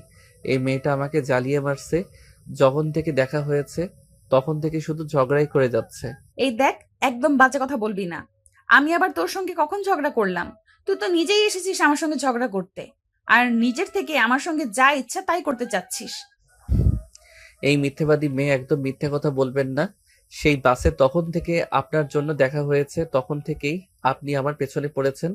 আইসে আমার বাংলার সালমান খান, তার সঙ্গে লাগতে আমার বয়েই গেছে। তখনই মিতু তাদের দুজনকে উদ্দেশ্য করে বলে, প্লিজ, তোরা দুজনে এবার থাম। আমি তোদের দুজনের ঝগড়া আর নিতে পারছি না। মিতুর এই কথা শুনে আবির আর প্রিয়াঙ্কা দুজনেই থেমে যায়। আর আবির তখন মিতুর পায়ে হলুদ ছোঁয়ায়। তারপর একে একে বাড়ির সবাই মিতুকে হলুদ দেয়। আর দেখতে দেখতে হলুদের অনুষ্ঠান পর্ব শেষ হয়ে যায়। পরের দিন বিয়েটাও হয়ে গেল। আজ মিতুর বিয়ে হয়েছে। একটু পরেই মিতুকে নিয়ে শ্বশুরবাড়ি চলে যাবে। তাই বাড়িতে কান্নার রোল পড়ে গেছে। মিতু মা ছাড়া মেয়ে হলেও কখনো তার আচরণে সেটা বোঝা যায়নি। সে সবাইকে অনেক সম্মান আর শ্রদ্ধা করেছে। সৎমায়ের সংসারে বড় হলেও সে কখনো সৎমাকে এটা বুঝতে দেয়নি। সে সবসময় সৎমা আর বড় জেঠিমার কাছে অনেক সহযোগিতা করেছে। বলা চলে ঘরোয়া মেয়ে যাকে বলে। তাই মৃত্যুর প্রতি সবার অন্যরকম একটা মায়া কাজ করে। সন্ধ্যার দিকে মৃদুকে নিয়ে পাত্রপক্ষ চলে গেল। আবিরেরও খুব মন খারাপ লাগছে, তাই সে পুকুর পাড়ে একা একা বসে আছে। তখনই প্রিয়াঙ্কা ফোনে কথা বলতে বলতে সেদিকে আসে। আরে দোস্ত, কেমন আছিস? বাড়িতে গিয়ে তো আমাদের কথা ভুলেই গিয়েছিস। আরে দোস্ত, তোদেরকে ভুলে থাকাটা কি এত সহজ নাকি? বাড়িতে আমার চাচাতো বোনের বিয়ে, তাই কাজকর্ম নিয়ে একটু ব্যস্ত আছি। কথাটা শুনেই আবির বলতে থাকে। ওরে বাবা রে বাবা, এমনভাবে বলছে যেন সব কাজ একাই সামলিয়েছে, আর কোনো লোকের কোনো প্রয়োজন হয়নি। আবিরের এই কথাটা শুনে প্রিয়াঙ্কা অনেকটাই রেগে যায় আর ফোনটা কেটে দিয়ে আবিরকে উদ্দেশ্য করে বলতে থাকে। এই হারামজাদা, তোর কি আমার সঙ্গে খুচাখুচি না করলে ভালো লাগে না? আরে না, ভালো লাগবে কিভাবে? প্রিন্সেস ডাইনির সঙ্গে ঝগড়া না করলে কি ভালো থাকা যায়? কি বললি তুই আমাকে? শাকচুন্নি বলেছি কেন? কোনো সমস্যা আছে নাকি? দেখ, আমি কিন্তু ছোট আব্বুর কাছে তোর নামে বিচার দিব। আমি না করেছি নাকি? এখনই যান। প্রিয়াঙ্কা তখন রাগে গজ গজ করতে করতে সেখান থেকে সোজা আবিরের আব্বুর কাছে চলে গেল। কিন্তু আবিরের আব্বুর খুবই মন খারাপ ছিল। তিনি গালে হাত দিয়ে সোফায় বসেছিলেন। তাই প্রিয়াঙ্কা আর ওনাকে কিছু করার সাহস পেল না। কারণ আবিরের আব্বু এমনিতে অনেক রাগী, তাই কিছু বললে হয়তো ও রিঅ্যাক্ট করতে পারে। তাই প্রিয়াঙ্কা কোনো কথা না বলে সেখান থেকে চলে গেল। পরদিন সকালবেলা ঘুম থেকে উঠে আবির রায়হান চৌধুরীর কাছে গেল আর বলল। আব্বু আপুর বিয়ে তো হয়ে গেছে, এখন আমি চলে যেতে চাই। আমি তোমাকে কিছু বলতে চাই। হ্যাঁ বলো, কি বলবে? আমি চাই তুমি তোমার আম্মুকে নিয়ে এই বাড়িতে ফিরে আসো এবং বাকি জীবনটা এখানেই কাটাও। আমি তোমার আম্মুকে তোমার আম্মুর অধিকার ফিরিয়ে দিতে চাই আর আমার পাপের প্রায়শ্চিত্ত করতে চাই। এটা কোনোভাবেই সম্ভব নয় আব্বু, কারণ আম্মু আর কোনোদিনও এই বাড়িতে ফিরে আসবে না। আম্মুকে যদি আপনার অধিকার দেওয়ারই থাকতো, তাহলে সেটা যখন সময় ছিল তখনই দিতেন। এখন আর কোনো প্রয়োজন নেই। এখন আমার আম্মুর নিজের একটা সংসার আছে, তাই এসব কিছু থেকে আমার আম্মুকে আমি দূরে রাখতে চাই। একজন বাবা হয়ে তোমার কাছে ছোট্ট একটা আবদার করেছি, আর তুমি আমার সেই আবদার রাখবে না? প্লিজ আবির, এটা শুধুমাত্র তুমিই পারবে, কারণ তোমার আম্মু তোমাকে নিজের জীবনের চাইতেও অনেক বেশি ভালোবাসেন। তাই তুমি কোনো কথা বললে উনি সেটা সহজে ফেলতে পারবে না, আর সেজন্যই এটা তোমাকে বলা। এই বলে রায়হান চৌধুরী আবিরের হাত ধরে কান্না করতে থাকে। আর এটা দেখে আবির রায়হান চৌধুরীকে বলে। ঠিক আছে, আপনি কোনো চিন্তা করবেন না। আমি এই ব্যাপারে আম্মুর সঙ্গে কথা বলবো। তবে আম্মু যদি রাজি থাকে তাহলেই এখানে আসবে, তা না হলে কিন্তু আমি আম্মুকে কোনো জোর করব না। ঠিক আছে, তবে কালকেই তোমাকে এখান থেকে যেতে হবে না, আর কয়েকদিন এখানে থেকে তারপর যাও। আচ্ছা ঠিক আছে। এই বলে আবির সেখান থেকে চলে গেল। আর সেদিন রাতের বেলা যখন আবির আর আকাশ দুজনে একসঙ্গে ঘুমাতে গেল, তখনই আকাশ আবিরকে বলতে লাগলো। ভাইয়া, কাল তুমি আমাকে একটু ঘুরতে নিয়ে যাবে? এই বাড়ির এই বাড়িতে আমাকে নিয়ে ঘুরতে যাওয়ার মতো কারোই তেমন সময় হয় না, কিন্তু আমি খুব ঘুরতে ভালোবাসি। প্লিজ ভাইয়া, তুমি আমাকে না করো না। কিন্তু আমি তো এখানে কোনো কিছুই চিনি না, তাহলে তোমাকে নিয়ে যাব কি করে? তোমাকে কোনো কিছুই চিনতে হবে না, তুমি শুধু আমাকে নিয়ে তোমার সঙ্গে যাবে, তাহলেই হয়ে যাবে। এই কথা শুনে আবির কোলে আচ্ছা ঠিক আছে এই বলে তা দুজনেই ঘুমিয়ে পড়ে।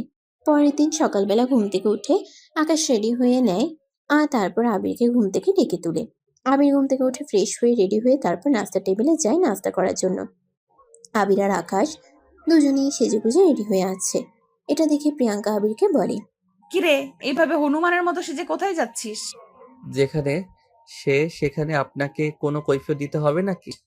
হ্যাঁ, দিতে তো হবেই, কারণ আমি এই বাড়ির মেয়ে। কিন্তু আমি নিজেকে এই বাড়ির ছেলে বলে দাবি করতে চাই না, কিংবা কারো সঙ্গে পরিচয় দিতে চাই না। এই বলে আবির আকাশকে বলতে থাকে। আকাশ, তাড়াতাড়ি নাস্তা শেষ করে নাও, আমাদের সময় হয়ে গেছে। এই কথা শুনে প্রিয়াঙ্কা আকাশকে বলে। কিরে আকাশ, তুই এই হাদারামটার সঙ্গে কোথায় যাচ্ছিস? এই কথা শুনে আকাশ নিজেই প্রিয়াঙ্কাকে বলতে থাকে। দেখো আপু, তুমি আবির ভাইকে একদম মাথা গরম বলবে না। আবির ভাই অনেক ভালো মানুষ।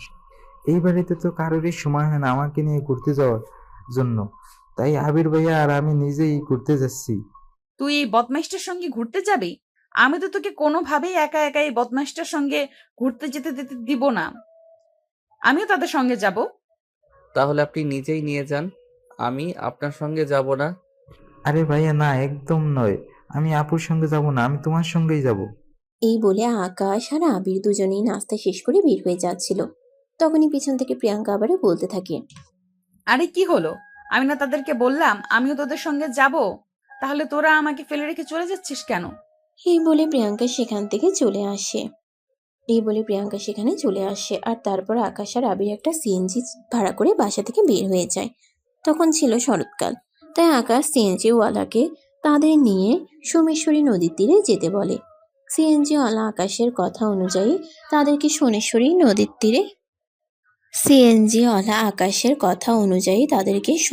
নদীর তীরে নিয়ে আসে। আর সেখানে ছিল বিশাল এক কাশফুলের বাগান, যেখানে শুধু তারা না আরো অনেকেই এসেছিল ঘুরতে আর ছবি ওঠানোর জন্য। জায়গাটা সত্যি অনেক মনোরম, একদম সিনেমার কোনো শুটিং স্পটের মতো। এখানে অনেকেই এসেছে, কেউ ভিডিও বানাচ্ছে, কেউ ছবি তুলছে, সবাই নিজেদের মতো ব্যস্ত। প্রিয়াঙ্কাও বিভিন্ন স্টাইলে পোজ দিয়ে সেলফি নিচ্ছে। এদিকে আবির আর আকাশ দুজনে হাত ধরে হাঁটাহাঁটি করছে আর এসব কাণ্ডকীর্তি দেখছে। দেখতে দেখতে কখন যে দুপুর ঘনিয়ে বিকেল হয়ে গেল সেটা তাদেরই খেয়াল নেই। হঠাৎ করেই আকাশ আবিরকে বলতে লাগলো, ভাইয়া আমার প্রচন্ড ক্ষুধা পেয়েছে, আমার কিছু খেতে হবে। কিন্তু এখানে তো আশেপাশে কোনো রেস্টুরেন্ট বা কোনো কিছু নেই। ভাইয়া এটা নুডলস চর, এখানে রেস্টুরেন্ট বা দোকান কোথায় থেকে আসবে?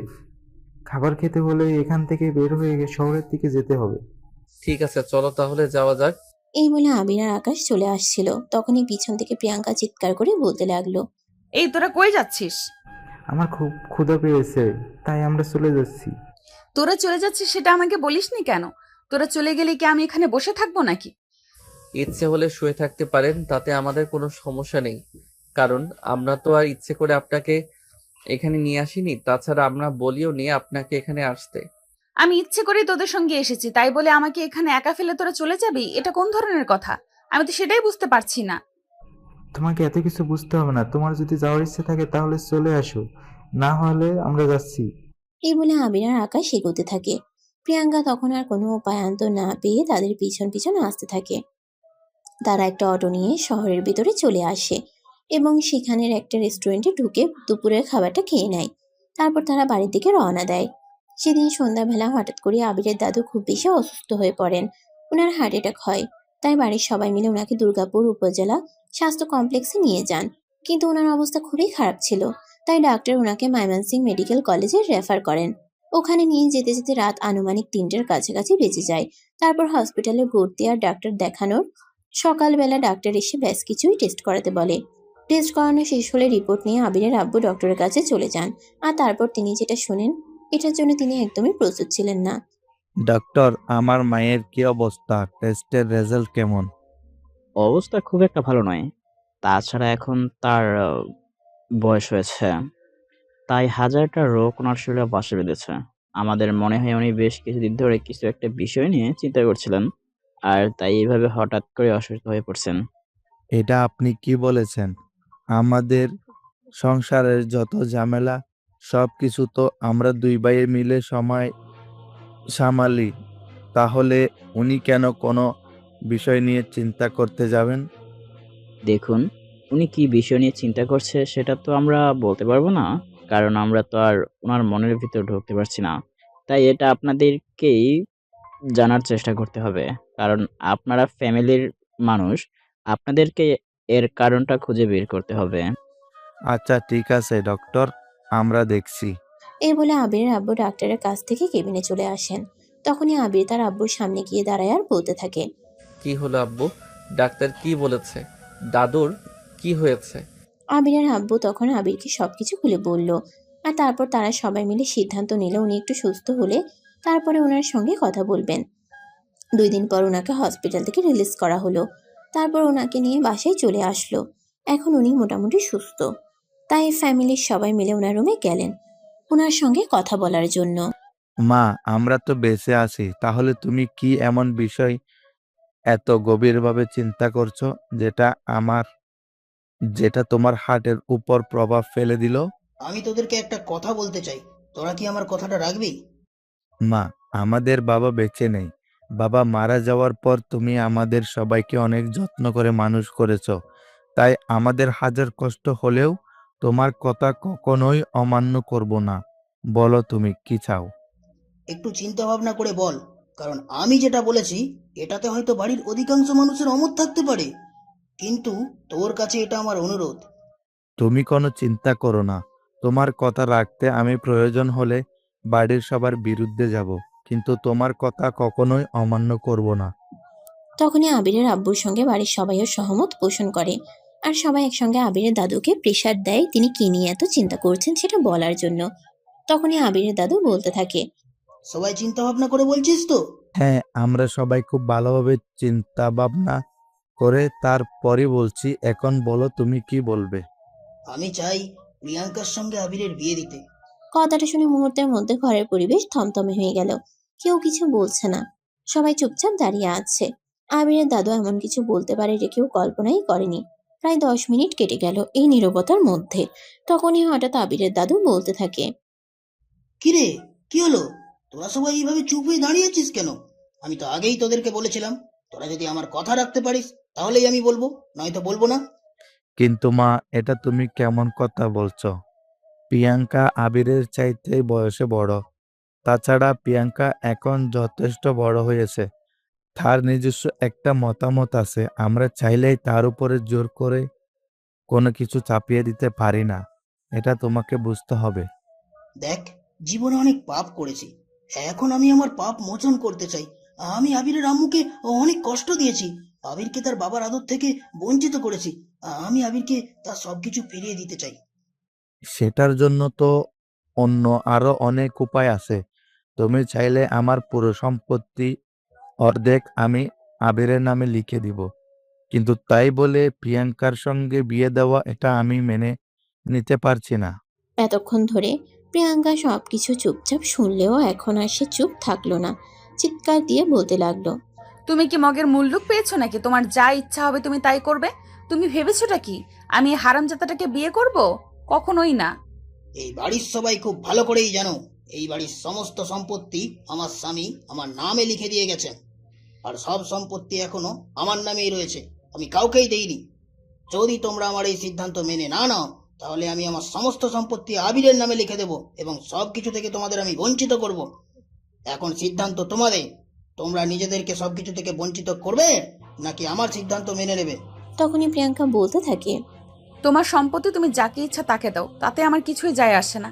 আমি পড়াশোনা করছি, পড়াশোনা শেষ করে নিজে একটা চাকরি বাকরি করব, আর তারপর আমার পছন্দ মতো একটা ছেলেকে বিয়ে করে এই বাড়ি থেকে আজীবনের মতো চলে যাব।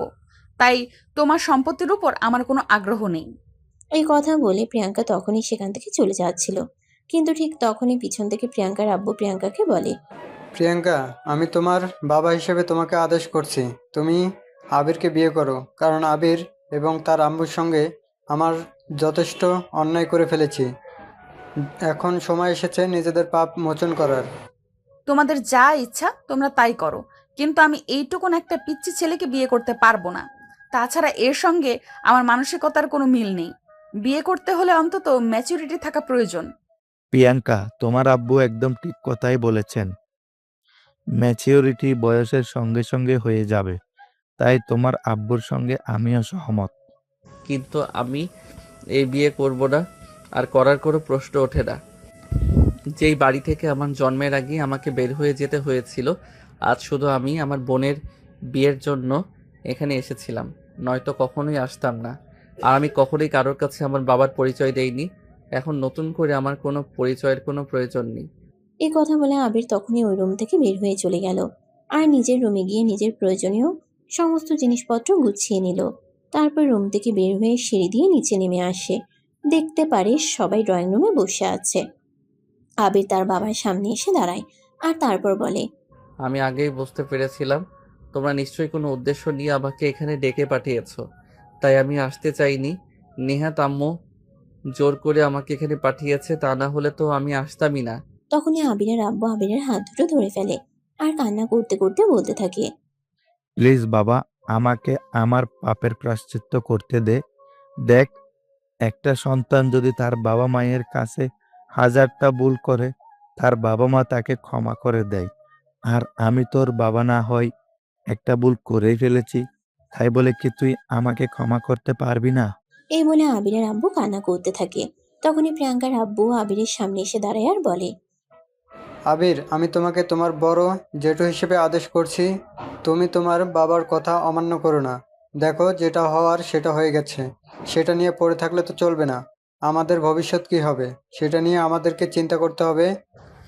যখন আমার আম্মুকে এই বাড়ি থেকে বের করে দিয়েছিলেন, তখন কি একটাবারও চিন্তা করেছিলেন এই মহিলাটা যার মা বাবা বেঁচে নেই, সে 8 মাসের অন্তঃসত্ত্বা অবস্থায় কোথায় গিয়ে উঠবে?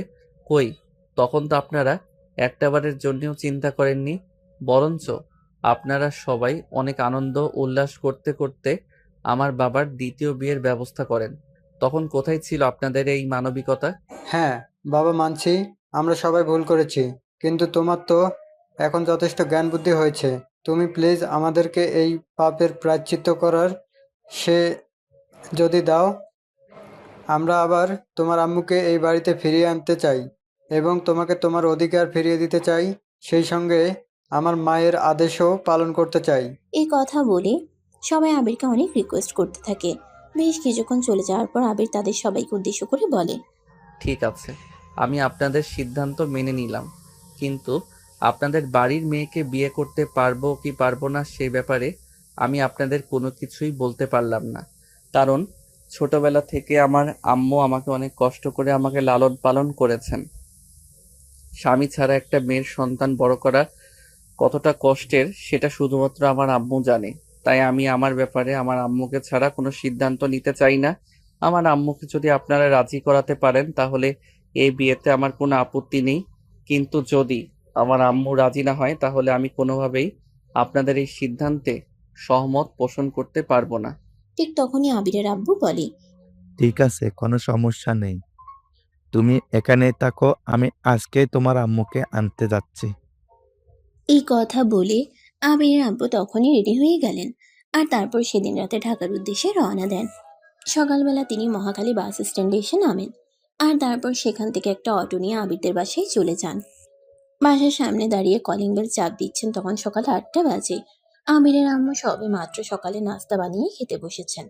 কলিং বেলের আওয়াজ শুনে তিনি দৌড়ে সেখানে চলে আসেন আর বলতে থাকেন, আরে বাবা, দরজা খুলছি তো, এভাবে কেউ কলিং বেল চাপ দেয় নাকি? আমাকে তো দৌড়ে আসতে হবে। এই কথা বলতে বলতে তিনি দরজাটা খুলেন, কিন্তু দরজা খোলার পর তিনি যেটা দেখতে পান সেটার জন্য তিনি মোটেও প্রস্তুত ছিলেন না। তিনি আবিরের আব্বুকে দেখিয়ে বলতে থাকেন, এতদিন পর হঠাৎ তুমি এখানে কেন এসেছো? আমাকে বাড়ির ভিতর যেতে দাও, তারপর না হয় কথা বলি।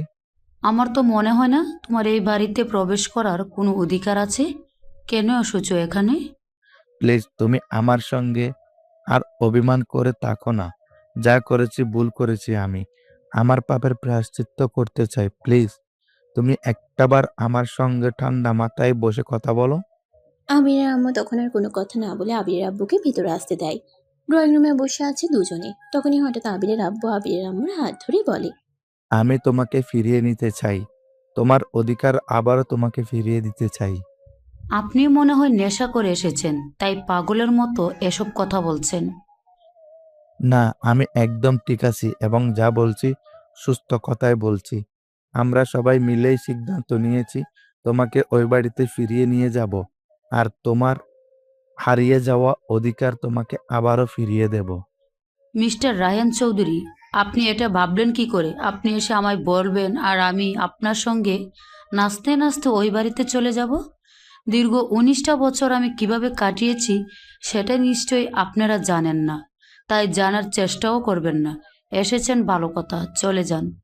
আমি জানি তোমার রাগ হওয়াটা স্বাভাবিক। আমি যেটা করেছি তারপরও তুমি আমার সঙ্গে ভালো আচরণ করতে পারোই না। তারপরও আমি এখানে এসেছি তোমাকে ফিরিয়ে নিয়ে যেতে। তোমার তোমার সন্তানের কথা চিন্তা করে তুমি অন্তত এবার ফিরে চলো। এই বলে আবিরের আব্বু আবিরের আম্মুর হাত ধরে কান্নাকাটি করতে থাকেন। এক সময় আবিরের আম্মুর মন গলে যায়। হাজার হোক উনি রায়হান চৌধুরীর বিবাহিত স্ত্রী, এখনো তাদের ডিভোর্স হয়নি। তাই অবশেষে সেদিন রাতেই রায়হান চৌধুরী ওনার স্ত্রীকে নিয়ে গ্রামের বাড়িতে ফিরে আসেন। আবিরের আম্মু ফিরে এসেছে এই খবর শুনে সবাই অনেক খুশি হয়। আর মিতু তো সেদিনই শ্বশুরবাড়ি থেকে তার মায়ের সঙ্গে দেখা করতে চলে আসে। দীর্ঘ 19 বছর পর মায়ের সঙ্গে দেখা হয়েছে মিতুর। সে তো আনন্দে একদম আত্মহারা, আর তার খুশিটা দেখার মতো ছিল। শুধু মিতু নয়, এবারে সবাই অনেক খুশি ছিল।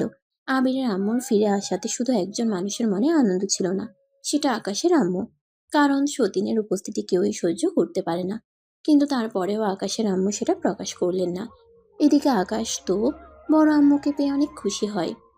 বড় আম্মুর কোলে বসে আছে আর বলছে, বড় আম্মু, তুমি আর কখনো আমাদের সেটে চলে যাবে না। এখন থেকে আমরা সবাই এখানেই থাকবো, অনেক আনন্দে থাকবো। ঠিক আছে বাবা, আমি আর কখনো তোমাদের পেলে কোথাও যাব না। বাকি জীবনটা এখানে তোমাদের সঙ্গেই কাটিয়ে দেব। এরপর দেখতে দেখতে আরো 2 দিন চলে গেল। তারপর আবারও পারিবারিক বৈঠক বসে। সবাই মিলে আবারও প্রিয়াঙ্কাকে আবিরকে বিয়ে করার জন্য প্রেশার দিতে থাকে। আবিরের আম্মু আবিরের দাদুর কথায় রাজি হয়ে যায়, কিন্তু প্রিয়াঙ্কাকে কোনোভাবেই রাজি করানো যাচ্ছিল না। কারণ সে আবিরকে বিয়ে করতে চায় না। এমনটা নয় যে অন্য কোনো ছেলের সঙ্গে তার রিলেশন রয়েছে। পরিবারের সবাই অনেক বোঝানোর পরেও কোনোভাবেই রাজি করাতে পারছে না। তাই প্রিয়াঙ্কার দাদু নিজেই প্রিয়াঙ্কাকে নিজের রুমে ডেকে পাঠালেন। প্রিয়াঙ্কা তার দাদুর রুমে এসে বলল, কি হলো দাদু? তোমরা এসব কি শুরু করেছো? আমি তো সেটাই বুঝতে পারছি না। যেখানে আমি বিয়ে করতে চাইছি না সেখানে তোমরা কেন আমাকে জোর করে বিয়ে দিতে চাইছো? কারণ আমরা চাই তুমি ভালো থেকো। তুমি এমনিতেই সহজে বাইরের কোনো মানুষের সঙ্গে মানিয়ে নিতে পারো না। তাছাড়া বিয়ে হলে যে তোমার শ্বশুর বাড়ির মানুষজন ভালো হবে সেটার তো কোনো গ্যারান্টি নেই, তাই না? হ্যাঁ, এটা ঠিক আছে, আবির তোমার চাইতে বয়সে একটু ছোট, কিন্তু সে আমাদের বাড়ির ছেলে। বিয়ের পর তোমাকে আলাদা কোথাও গিয়ে উঠতে হবে না। বিয়ের পর অন্য পরিবেশের সঙ্গে তোমাকে মানিয়ে নেওয়ার বৃথা প্রচেষ্টাও করতে হবে না। তাছাড়া এমন নয় যে আবির কোনো দিক থেকে তোমার চাইতে কম। সে যথেষ্ট স্মার্ট, হ্যান্ডসাম এবং পড়াশোনা জানা একটি ছেলে। বর্তমানে অনার্স প্রথম বর্ষে পড়াশোনা করছে। পড়াশোনা শেষ হলেই ইচ্ছে হলে বাইরে চাকরি করবে, নয়তো আমাদের ব্যবসা দেখাশোনা করবে। তাছাড়া আলহামদুলিল্লাহ, আমাদের কিন্তু কোনো দিক থেকেই তো কোনো কিছুর কমতি নেই। তোমাদের জীবন বেশ ভালোই কেটে যাবে। কিন্তু দাদু, আমি আর কোনো কিন্তু শুনতে চাই না। আমার সিদ্ধান্তই শেষ সিদ্ধান্ত। আজ সন্ধ্যায় আমি কাজী রেখে বাসায় তোমাদের বিয়ের ব্যবস্থা করছি। আর তারপর তোমাদের যখন ইচ্ছে হবে তখন তোমরা অনুষ্ঠান করে আবার বিয়ে করে নিও, যেটাকে বর্তমানে তোমাদের ভাষায় ওই কি যেন, হ্যাঁ, সোশ্যাল ম্যারেজ বলা হয়, বুঝলে? অবশেষে দাদুর কথায় প্রিয়াঙ্কা রাজি হয়ে গেল। আর আবিরের সঙ্গে সেদিন সন্ধ্যায় তার বিয়েটা হয়ে গেল। প্রিয়াঙ্কা বাসর ঘরে বসে আছে। তার দাদুর আদেশে প্রিয়াঙ্কার জন্য অন্য কিছুর ব্যবস্থা করা না হলেও বাসর ঘরের ব্যবস্থা করা হয়েছে। কারণ এটা প্রত্যেকটা ছেলে মেয়েরই জীবনের স্বপ্নময় একটা রাত।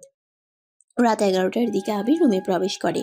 আবির রুমে আসা মাত্রই প্রিয়াঙ্কা বিছানা থেকে নেমে আবিরকে সালাম করতে চায়। আর তখনই আবির এক কদম পিছিয়ে গিয়ে বলে, আরে আরে, এটা কি করছো তুমি? তোমার কি মাথা খারাপ হয়ে গেছে নাকি? আমাকে দেখে কি তোর পাগল মনে হচ্ছে নাকি যে আমার মাথা খারাপ হয়ে গেছে? এখনই তুমি যেটা করতে চাচ্ছিলে সেটা দেখে তো তোমাকে পাগলই মনে হচ্ছে। আরে হাদারাম, তোর সঙ্গে আমার বিয়েটা হয়ে গেছে। এখন থেকে আমরা স্বামী স্ত্রী। আর বাসর রাতে প্রত্যেকটা স্ত্রী তার স্বামীকে পা ছুঁয়ে সালাম করে, আর আমি সেটাই করছিলাম। আরে না, তুমি তো আমার চাইতে বয়সে বড়, তাহলে তুমি আমাকে সালাম করবে কেন? দেখ, এমনিতে ইচ্ছের বিরুদ্ধে গিয়ে তোকে বিয়ে করতে হয়েছে, আর এখন যদি উল্টাপাল্টা কিছু বলিস তাহলে একদম চটকনা মেরে সব কটা দাঁত ফেলে দিব বলে দিলাম। এই বলে প্রিয়াঙ্কা আবারও এগিয়ে গিয়ে আবিরকে পা ছুঁয়ে সালাম করে। আবির তখন আর কিছু বলল না, কারণ সে বুঝতে পারলো প্রিয়াঙ্কা অনেক বেশি রেগে আছে। ওর ইচ্ছার বিরুদ্ধে গেলে হয়তো আরো রেগে গিয়ে উল্টোপাল্টা কিছু করে ফেলতে পারে। তারপরেই প্রিয়াঙ্কা টেবিলের উপর রাখা দুধের গ্লাসটা আবিরকে দিয়ে বলে, এই নে, এটা খেয়ে শরীরের শক্তি করে নে, তারপর আমার সঙ্গে টি-20 খেলবি। টি-20 মানে? এখানে তুমি খেলার মাঠ কোথায় পেলে? ওরে আল্লাহ, হাদারাম দেখি কিছুই বলছে না। এই জন্যই তো তোকে আমি বিয়ে করতে চাইনি। তুমি আমাকে হাদারাম বললে কেন? তুমি তো টি-20 খেলতে বললে, তাই তো আমি জিজ্ঞাসা করলাম তোমার রুমের ভিতর খেলার মাঠ আসলো কোথা থেকে।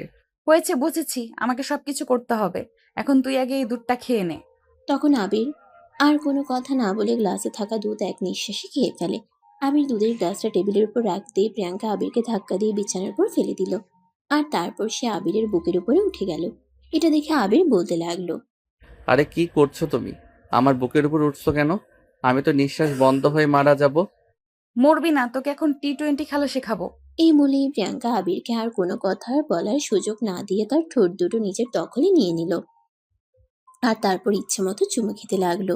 প্রিয়াঙ্কার স্পর্শ পেতেই আবির মুহূর্তের মধ্যেই বদলে গেল, কারণ লোহা আর চুম্বকের আকর্ষণ বলেই কথা। মুহূর্তের মধ্যে আবিরের মধ্যে অন্যরকম একটা অনুভূতি হতে শুরু করলো। তাই আবির প্রিয়াঙ্কাকে বলতে লাগলো, এই কি করছো তুমি? আমার কেমন যেন লাগছে। কেমন লাগছে তুই আমার সঙ্গে রেসপন্স কর, তাহলে মজা পাবি। এই বলে প্রিয়াঙ্কা আবারও আবিরকে আদর করতে শুরু করে। আর তখন আবিরও প্রিয়াঙ্কার সঙ্গে রেসপন্স করতে থাকে। কিছুক্ষণের মধ্যেই হঠাৎ করেই প্রিয়াঙ্কার হাতটা আবিরের ওটাতে চলে গেল। আর তখনই আবির বলতে লাগলো, কি করছো তুমি? আমার লাগছে তো। কোথায় লাগছে তোর? আমি তো আদর করছি। ওখানে লাগছে, ছেড়ে দাও আমাকে। আমার কেমন যেন লাগছে। কিন্তু প্রিয়াঙ্কা কি আর তাকে ছেড়ে দেওয়ার জন্য ধরেছে নাকি? সে নিজের কাজ করতে লাগলো আর মুহূর্তের মধ্যেই আবিরকে উত্তেজনার চরম পর্যায়ে নিয়ে গেল। দুজনেই কেউ নিজেদেরকে ধরে রাখতে পারছিল না, আর তাই দুজনে মিলে ভালোবাসার মহাসমুদ্রে ডুবে গেল। সুপ্রিয় দর্শক, আমাদের আজকের গল্পটা আপনাদের কাছে কেমন লেগেছে? আশা করি আবির আর প্রিয়াঙ্কার জীবনের ভালোবাসার গল্পটা আপনাদের হৃদয় ছুঁয়ে গেছে। গল্পটা কেমন লেগেছে মতামতটা কমেন্ট বক্সে জানান। আর নিয়মিত ভালোবাসার গল্প শুনতে আমাদের চ্যানেলটি সাবস্ক্রাইব করে পাশেই থাকুন। আপনাদের ভালোবাসা আর সুন্দর একটি মন্তব্য আমাদের এগিয়ে চলার অনুপ্রেরণা। সবাই ভালো থাকবেন, সুস্থ থাকবেন। আবারও দেখা হবে নতুন কোনো এক ভালোবাসার গল্পে। সে পর্যন্ত সবাই অপেক্ষায় থাকুন। আল্লাহ হাফেজ।